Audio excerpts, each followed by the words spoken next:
sebuah misi besar negara untuk memutus ketergantungan pada pangan impor, dipimpin langsung oleh orang pilihan presiden, dengan janji anggaran, dukungan penuh, dan semangat swasembada. Tapi, hanya 6 bulan setelah menjabat, sang pemimpin memutuskan keluar. Alasannya, anggaran tidak pernah turun, dan lebih parahnya lagi, ia menuding dukungan dari para pembantu presiden tidak pernah nyata. Lalu apakah ini hanya masalah birokrasi lambat, atau justru sebuah cerita klasik tentang permainan uang di belakang layar?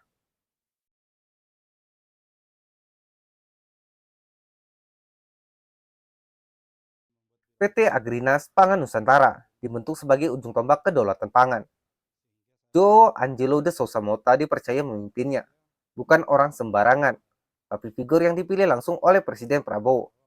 Targetnya jelas, membangun fondasi swasembada pangan secepat mungkin. Namun dalam 6 bulan semua berubah. Joe mengumumkan pengunduran diri. Ia menyebut anggaran yang dijanjikan 0 rupiah. Tidak ada dukungan dari stakeholder penting.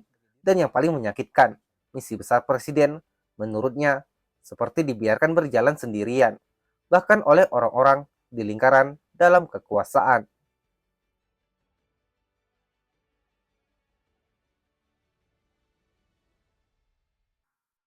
Aris Marsudianto, Kepala Badan Pengendalian Pembangunan dan Investigasi Khusus, buru-buru memberikan bantahan.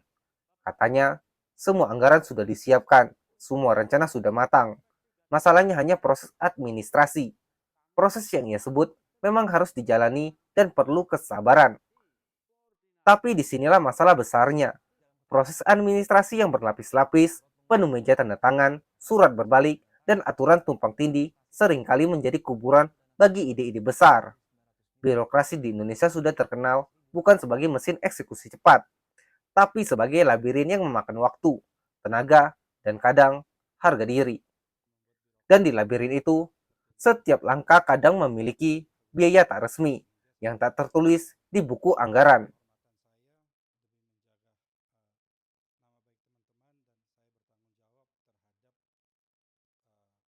Keterlambatan pencairan anggaran di BUMN bukan cerita baru. Di banyak kasus, hal ini kerap jadi pintu masuk praktik suap. Sebuah pola klasik, anggaran tidak cair sebelum adanya pelicin. Dan jika pemimpin baru menolak mengikuti pola itu, konsekuensinya jelas. Ia akan tersingkir cepat atau lambat.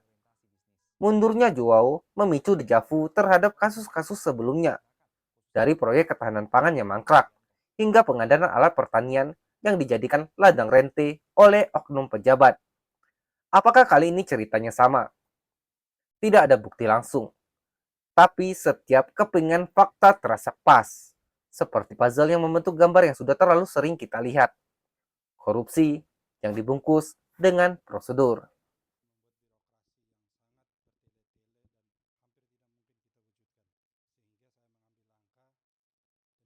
Agrinas seharusnya menjadi senjata utama Indonesia menghadapi krisis pangan global. Setiap keterlambatan berarti harga pangan tetap dikendalikan pasar dunia, dan rakyat kecil yang membayar harganya. Dan antara induk Agrinas mencoba menenangkan publik, mengatakan operasional tetap berjalan, transisi kepemimpinan berlangsung tertib. Tapi di balik bahasa resmi itu, pertanyaan mendesak tetap menggantung.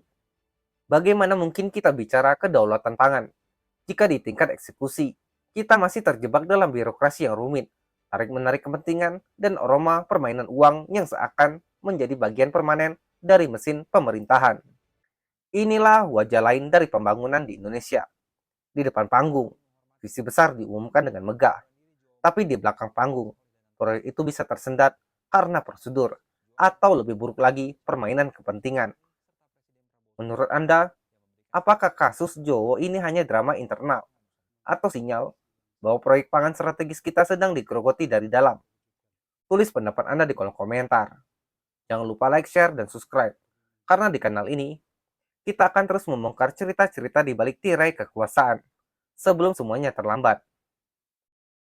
Stay waras di dunia yang sedang gila.